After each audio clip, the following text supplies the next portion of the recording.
Chair would like to acknowledge the presence of the NTC family headed by Commissioner Lil Cordoba. And welcome, sir. If you have a presentation, you may proceed. Good morning. Good morning, Mr. Chairman, and thank you very much for giving us this privilege to present this our budget before the honorable committee.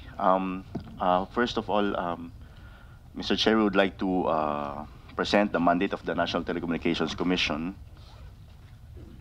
which is we'll go straight to the mandate first to regulate at the installation, operation, and maintenance of radio stations, both for private and public use. To regulate and supervise the provision of public telecommunications services, to manage the radio spectrum, and to regulate and supervise radio and television broadcast stations, cable televisions, and pay television. Now we also have the services of the National Telecommunications Commission, which is the authorization of public telecommunication services. This includes the international gateway facilities, cellular mobile telephone services, local exchange or fixed line service, public trunk radio service, and then other services include the authorization of broadcast and cable TV services for AM, FM, HF radio or shortwave, cable TV, and then satellite broadcast or direct to home.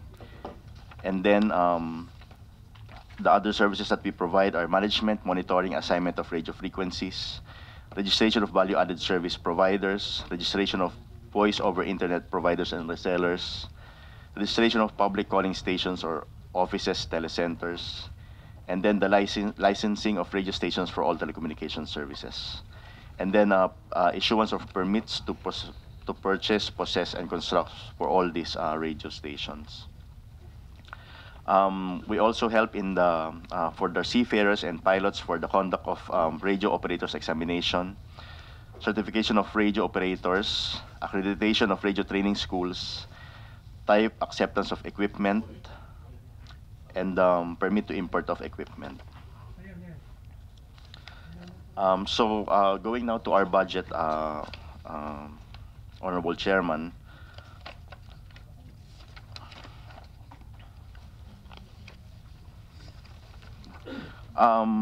The NTC for the personal services is composed of 531 total number of authorized positions with 486 total number of field positions, including 75 from the Telecommunications Office, which transferred to the NTC. There is an increase of 8.96%, representing salaries and wages for calendar year 2014 to 2015. Overall, the PS requirements increased by 8.83%. That's the total increase in personal services. Going now to the MOE, due to the anticipated escalation for fares and per diem of employees to intensify the field operations, monitoring, and inspection of illegally held radio communications equipment, and the participation and attendance of the Philippine delegates to foreign conferences, such as the International Telecommunications Union, Asia Pacific Telecommunity, International Maritime Satellite, International Maritime Organization, and others, there is an increase in our MOE for 26.35% from last year, from 2014. The increase in mandatory expenses refers to utilities, communications, and others, which is attributed to the increase in operating expenses for the central office and the National Capital Region. So that's 26.35%, Mr. Chair. So we also have included in our budget an increase for capital outlay, which is we need right now for benchmarking equipment for broadband services. That's around 15. That's 15 around 15 million, and then 1.5 million for the provision for construction of site, which will serve as the fixed monitoring stations in connection with the establishment of the radio frequency monitoring and direction finding system, which was granted to us by the Korean government for free, Mr. Chairman. So overall, our budget for fiscal year 2015 is 296, or an increase of 51 million from 2014, In terms of percentage, it's at 17.43%, Your Honor. That's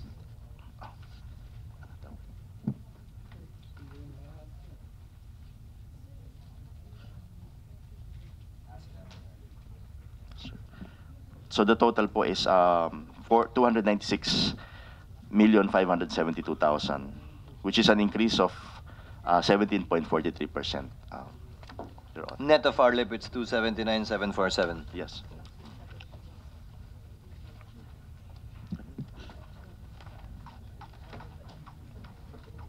Yes. Are you finished? Yes. Chair would like to acknowledge the presence of Senator Cynthia Villar. Ma'am, you are currently taking up the proposed budget of the NTC. Commissioner, may I know how much is the income of NTC? Your Honor, for last year, we were able to collect 4.6 billion pesos, Your Honor. Of this amount, how much is retained by the agency and how much is forwarded to the Treasury? Actually, Your Honor, the full amount is forwarded to the National Treasury. Walang retained Wala po. earnings or income ang NTC. Yes, Your Honor. Now, we have some questions here actually sent to us. First, ano daw yung tinatawag na digital terrestrial TV? Yes. What is it and what is the status, if at all, of the digital terrestrial TV? Your Honor, right now, the Philippines is still in analog television. So, in 2011, the President made a decision to choose the Japanese system for digital television. So, right now, we are coordinating with the broadcasters and the broadcast industry for the migration from analog to digital television. Ano So, it po? only affects TV? Yes. Doon tayo magsimula. Hindi Apo. kasama internet, hindi kasama ang radyo, TV. Hindi po. Only the broadcast television. So, what will happen here is that it would be right now po kasi sa analog, what we're experiencing is ano po siya, ang digital television would be more efficient. The most glaring difference is that our people who would not be subscribing to cable TV would be getting the same clear picture in the cable television. So, kasing clear ng cable television yung free TV. Yes. Apo. Pero yung TV mo ba, kailangan mong palitan? Actually po, if you're using an analog TV, which most of the households are still using, Which all? yes, meron na rin po, pero it's very minimal pa po, sir. Yun pong pwede. But what they can do is they can buy set-top box, which is around 1,000 pesos ang retail price as of this moment, Your Honor. Pag wala nun, wala ka makikita. Hindi po makakatanggap. Kahit Because, yung malabong signal ngayon ng free TV sa analog, wala ka makikita. ano po, ang mangyari po kasi, magkakaroon po ng simultaneous broadcast of analog and the digital TV so that those who couldn't afford yet to buy the set-top box can still receive the analog transmission. For And, how long? it would depend on the take-up of digital television. Another question. You said Japanese technology. Yes. As against what other types of technology? Actually, Your Honor, the NTC checked the European version, the Japanese version, and the American version. There are only 3 versions in the whole world. There's another one which is the Chinese, but it's only used in China. So Chinese, American, European, and Japanese version. Yes. Paano dinecidean yung Japanese? Okay. Well, ang first reason po is that the price of the set-top box of the Japanese system is Yung the 1,000 na cheapest. sinasabi niya. Yes. Yun pong European kasi medyo it's quite expensive pa rin po. Who will be benefited by this? Well, ang makakatanggap po talaga because right now most of the people for them to be able to receive a clear picture would have to subscribe to cable. So the poor people wouldn't have to pay a monthly subscription fee. They would just have to get a set-top box or a digital television, and then they can receive the free-to-air television for free. Tuloy-tuloy na Who po would yun. benefit from this nga? I presume Japanese suppliers compared to European suppliers, compared to American suppliers, if we get the Japanese technology. Actually, sir, ano po, all suppliers supply the Japanese, the European, and the American system. They can, ano po, they can. Between the television stations, who is more advanced in so far as the Japanese technology is concerned compared Okay. to other technologies? Well, based on hindi naman po namin validated, but it's based on the usapan po sa industry. It's ABS-CBN would be the most Would ready. be in a better position Yes, yes. for a Because- shift to Japanese technology than GMA or ABC5 Yes. or PTV4 for that Yes, matter. yes. yes. Why is that? Because they have been rolling out already before since 2000. Is this in an EO or award document, a bid document, itong Japanese Ano po, technology? what happened, sir, was actually in 2010 there was already a decision to adopt the Japanese system By NTC. by NTC, and then President Aquino and the House of Representatives and the cabinet members asked us to do a review and to revisit. And then Which you did? after, yes, and then after 2 years, the decision to adopt the Japanese system was made again. By NTC. Yes, after po ng announcement by the president. So, the document is an NTC resolution. Memorandum circular, Your Honor. Next question, ano na daw ang update sa refund? Okay. Dun sa excess charges amounting to about 7 point something billion? Yes, yes, Your Honor. We already issued the decision, and then we also denied the memorandum, the motion for reconsideration filed by the telcos, by the three telcos, Digitel, Globe, and Smart. But they brought it to the Court of Appeals, Your Honor, and the Court of Appeals issued a temporary restraining order for 60 days. And Kailan then, inisyu po yung TRO? kailan ba na? I think last week po, Your Honor. Last week lang. Yes. Opo. So it will be for 60 days, but we already referred the matter to the Solgen because the Court of Appeals gave us a period of 10 days to justify why why an injunction should not be issued. So it's already with the Office of the Solicitor General, Your Honor. Now, on broadband, internet speed, and similar issues, can you give us an update? Okay. Mahal at mabagal ang Pinas. Yeah, Your Honor, right now, based on the Southeast Asian average, nasa 3.9 Mbps po ang speed. But there's also another, so this is Akamai, which is made by the ITU. And then there's another one, which is the UCLA, which is crowdsourcing, nasa 12.4 po ang average speed sa ASEAN region. So actually, Your Honor, the data are quite hindi po uniform, ano? But based on the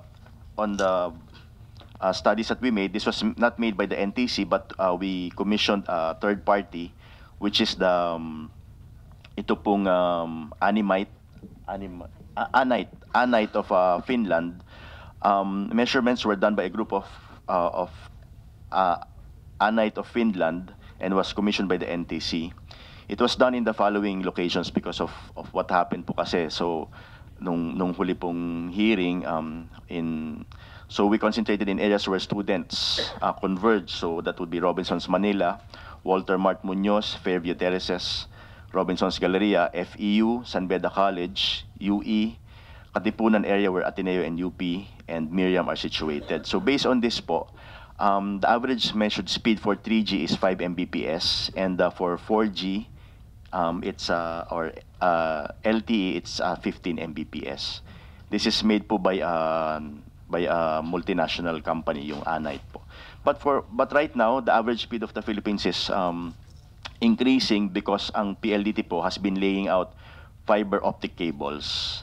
So ano po, kung tuloy-tuloy po kasi Your Honor ang implementation ng rollout ng PLDT and other companies. So our speed is increasing. Now just to let you know din po, in other countries po kasi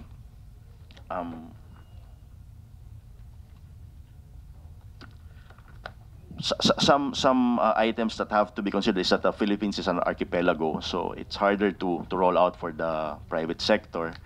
Unlike in other countries like Korea, Singapore, Hong Kong, and other areas which are landlocked, mas madali po mag-roll out. But here we have to use from island to island po. Secondly, Your Honor, it's also the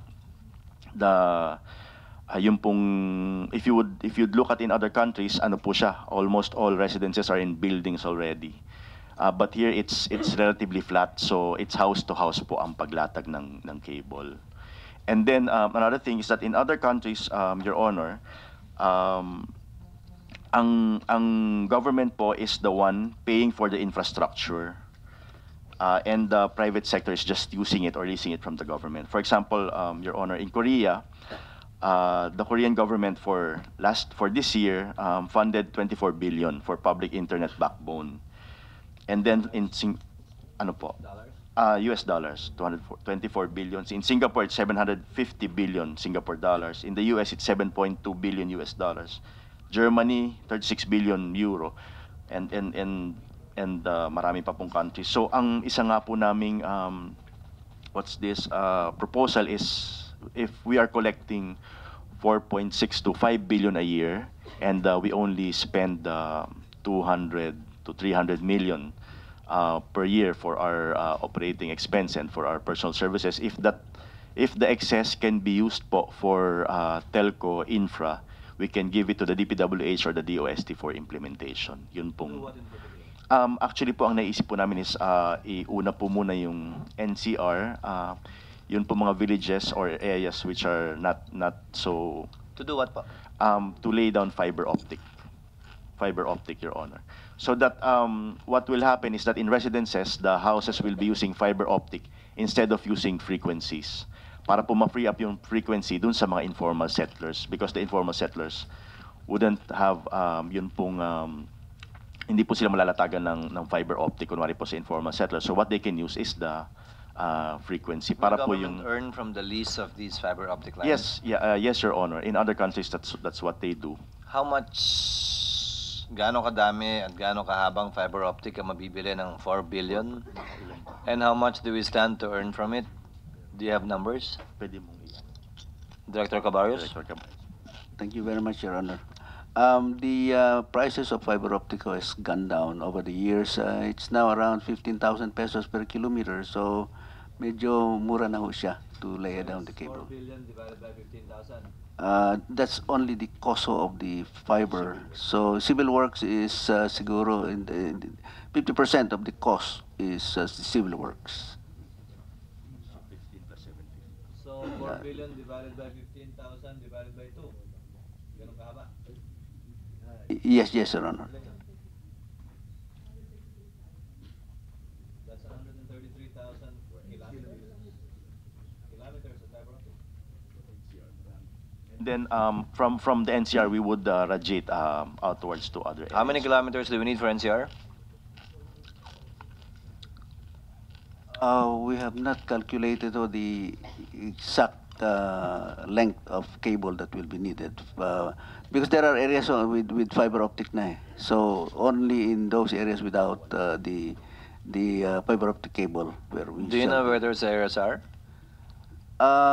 Presently, all the areas that are covered by PLDT and the other telcos are the executive villages and villages that are ready to subscribe to relatively high monthly service rates. So we are looking at mga middle class subdivisions and. So in theory, after you do this, you lease it out to a private company and earn income from it. Do you have numbers when we will recover? Actually po, wala pa po kami doon sa point na yun. It's just a proposal to the committee of Senator Bam Aquino before. When do you expect to be able to draw up some numbers? Maybe if we can submit it next week, Your Honor. End of the month. End of As the long month. as you give me some pencil pushing figures on how much we get to earn if you lease this much lines and how much fiber optic we can get with 4 billion. Senator Villar, you have interventions, ma'am? I have no question. I just want to listen and learn from you. Um, Also, kindly give us the computations of how much of the frequency will be freed up by this much fiber optic, and in terms of speed, dun sa gumagamit ng frequency, gaano rin yung bibilis na pinaproject nyo sa speed ng internet, and comparing it with the use of frequency and fiber optic, gaano rin yung increase in speed, so that we get to compute and gauge if indeed it is a worthwhile expenditure on the part of government.